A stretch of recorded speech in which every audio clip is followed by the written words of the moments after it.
Okay, please the court. The defendant was the designated driver. The defendant was the designated driver who drove drunk. And because the defendant was the designated driver who drove drunk, Vanessa Sullivan is dead. Members of the jury, this is what Vanessa Sullivan looked like on the night that she died. On her 21st birthday, the day that the rest of her life was supposed to begin, it was taken from her by the defendant's reckless actions and the defendant's extreme indifference to Vanessa's life. Life of everyone in that car. Everyone who might have been on that road.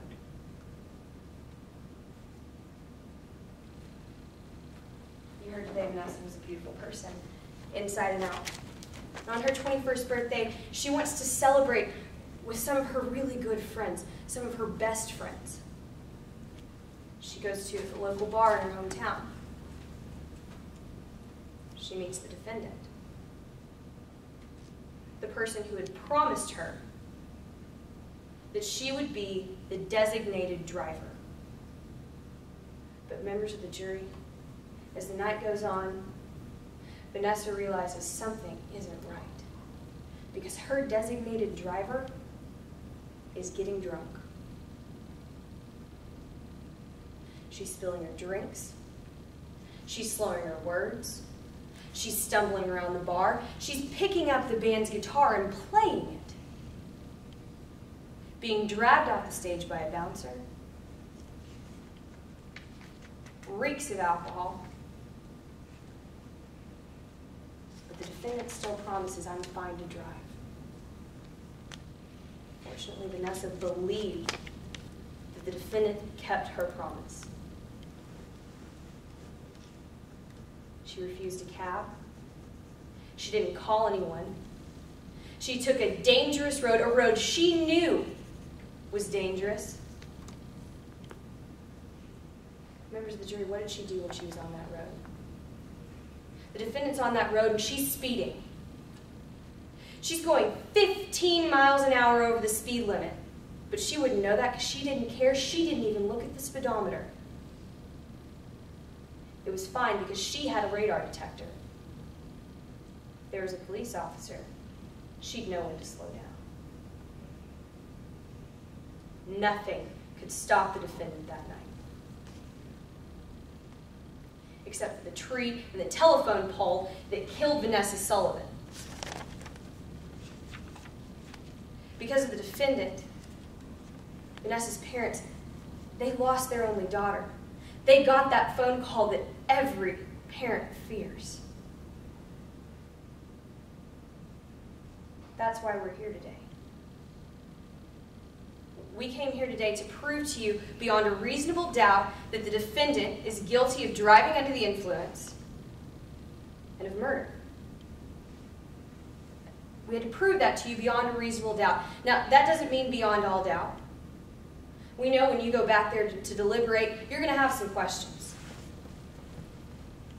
about what happened that night, maybe even about what happened here in trial, but I want you to think back to trial, and I want you to think about the answers that we provided for those questions you might have. The first thing we had to prove is that the defendant was driving under the influence of alcohol. I'm going to make that very clear. You heard two experts come before you today and tell you the defendant was too drunk to drive. They both agreed her blood alcohol concentration was above 0.08, above the legal limit. And after 12 hours of drinking, after 11 drinks, members of the jury, at the very least, the defendant was under the influence of alcohol.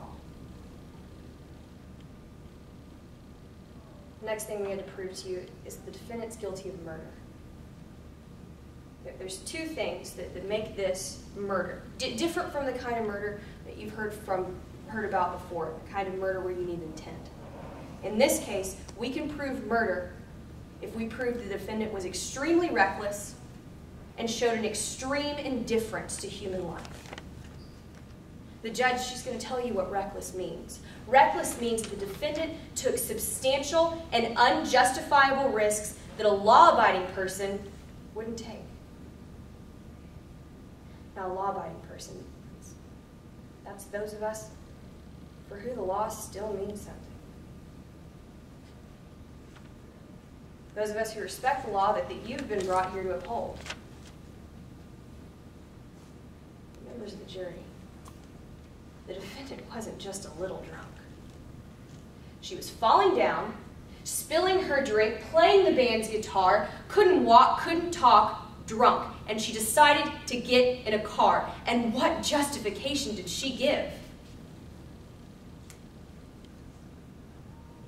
She wanted to get home in 10 minutes.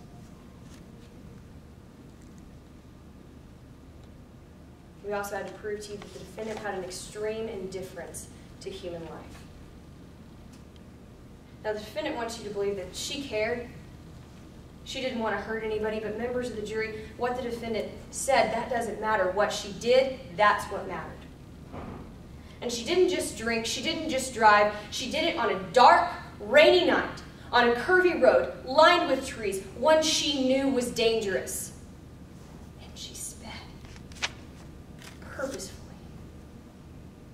This isn't the kind of speeding you might have done when you came to the courthouse today, where you look down and you're going a little too fast. She didn't even bother to look at the speedometer. She pulled out an illegal radar detector so she wouldn't get caught. This was deliberate, it was on purpose, and she did not care. Not only for the lives of the people in her car, but for the lives of the citizens of Midlands who might have been driving down Canyon Road that night.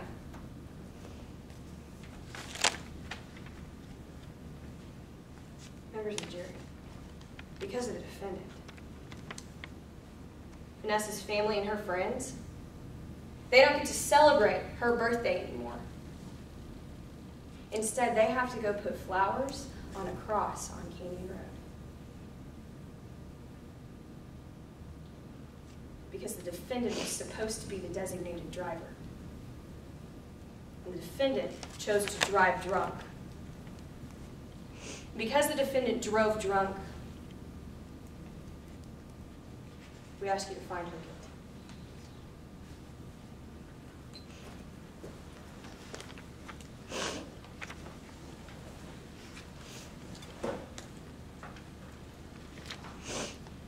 May it please the court, opposing counsel.